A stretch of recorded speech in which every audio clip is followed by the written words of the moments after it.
we are just a couple of moments away from getting the 2021 season of the ADAC GT Masters Esports Championship powered by MBW Mobility Plus underway. And the command has been given, and we see the fanning out immediately on the way down in towards turn number 1 here. Maybe a challenge for the race lead coming down into turn 1. No, it's a big challenge though for P2 between Jacob Brzezinski and Kevin Siggy here, as, oh my words, Jack Keithley just about gets himself, or rather forces himself through on the Team Redline car there, as further back in the order, still positions yet undecided. And Brzezinski already on the flashlight headlights button. He's wanted by, he wants to get past the leader, trying to get into his head. But it'll take a lot with the former champion at the head of the field. But the man who started in second place down to 6th, him, as we'll look further back as well to Muller, who's battling away with Yarshal. And Yarshal trying to get himself back into 10th place.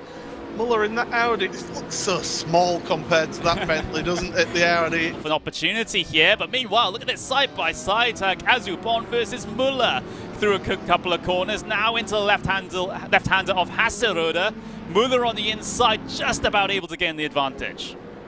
Going on that they have to try and counteract. There's a mistake from Muller coming up through Hotel Corner. Now Kazabon has been able to get to his inside, but can he complete the move here? He'll have to be around the outside at the Hasseröder. Can Kazubon carry the momentum through? Muller commits to the corner. Bunky straight underneath them. He might be able to get one in that Bentley, but I wouldn't be surprised if he's able to get the other as well. He'll get the inside over Kazubon here in towards the triple left, and that's a great move there from Bunky to capitalize on what was going on ahead of him. Oh, a little bit of, it's getting a little bit antsy down here inside just inside the top 20. There's a big dive down the inside there from Isaac Price over Jeffrey Rietveld.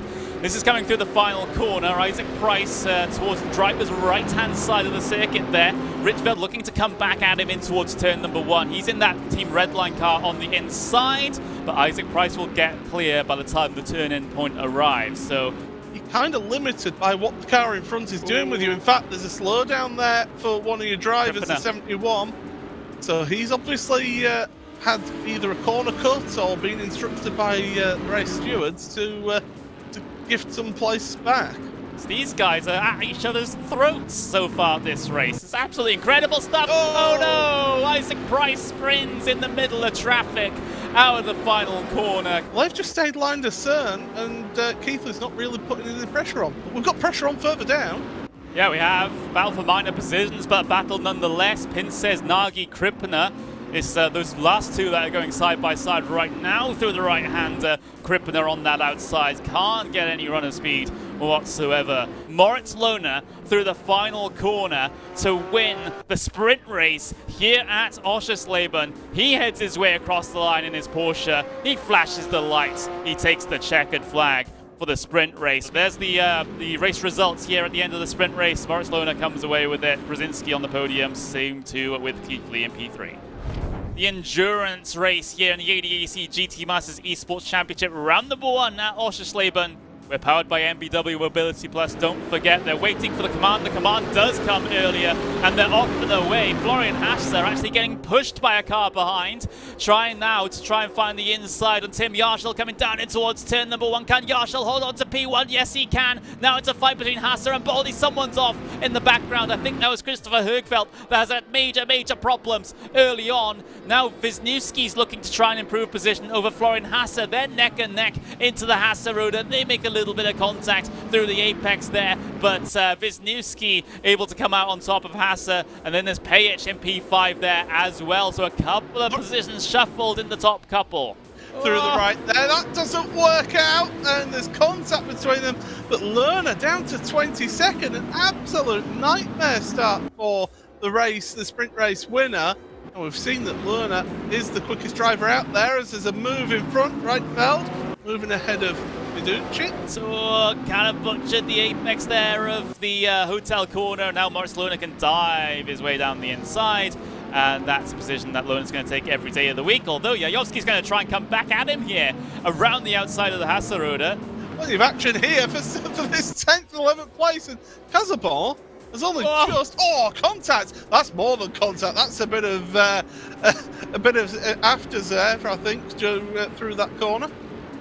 just holding on for the time being in that Team Redline car. Look to the inside. This is a favourite overtaking opportunity into that final corner of the dive in, but he's slower on corner exit. Now they're getting onto pit road. This is the first of your pit stops here. Yeah, that's the pit stops coming in. There's Jojo Baldy coming in. So Siggy is the first of the drivers to stay out here. Jack Keithley following in his slipstream, and we've also got Ben Spunky. So absolutely neck and neck coming down through pit exit, but no, it's gonna be ruined because Baldy got himself a speeding penalty on the lane. So we've got 4 drivers basically holding it out on that long stint, on that long stint first stop strategy. I mean, you have to do a Hail Mary attempt if you're perhaps not in the most favoured car at this circuit and in this championship. There he is. Yeah, that was the driver who was in 4th place of that queue, so the back of that queue of cars. Oh no! Oh no, not hitting the pit wall on exit. Let's see some overtakes then, shall we? Oh, there we go. Onto pit road, Rudinger. And Isaac Price as well. I wouldn't be surprised to see Högfeldt heading onto pit road as well. Nope, staying out there on track is Högfeldt. Wants to get a lap in the lead. That's, I think, is pretty much that little bit of a glory time at the front of the standings. Where are they coming out? So P19, now P20, as those 2 cars file through. So Rudiger P20 at the moment, and I think Price kind of got into an awful situation, out immediately into traffic. Here in the bottom end of the top 20, that has kind of yet to sort itself out. There is a car slow. Rüdfeldt. Yes. Is that that must be a steward's decision then? That's why I said you wanted to maybe just give yourself a little bit more time to take advantage of it. Look at that, down the inside, contact between the 2 of them. Oh, not quite happening between them. But into T1 this time. Again, it's going to have to be a move that set up contact from behind. Isaac Price coming in at a rate of knots. And you can just see how stuck Rudinger got in that his partner coming down on towards the pit lane in terms of the long strategy is locked all the way onto the back of him now. If Isaac Price makes a move by making contact like that, oh no, a slide there for Muller. And that's almost 2 places lost. The 2 privateers try to work their way through Price all over the curbs. So if the clock expires before he gets to the start-finish line, that will be the final lap. What's the situation going to be for Nikodem Wisniewski? 5 seconds coming out of the final turn. Time expires just as he gets to the line. That's the checkered flag.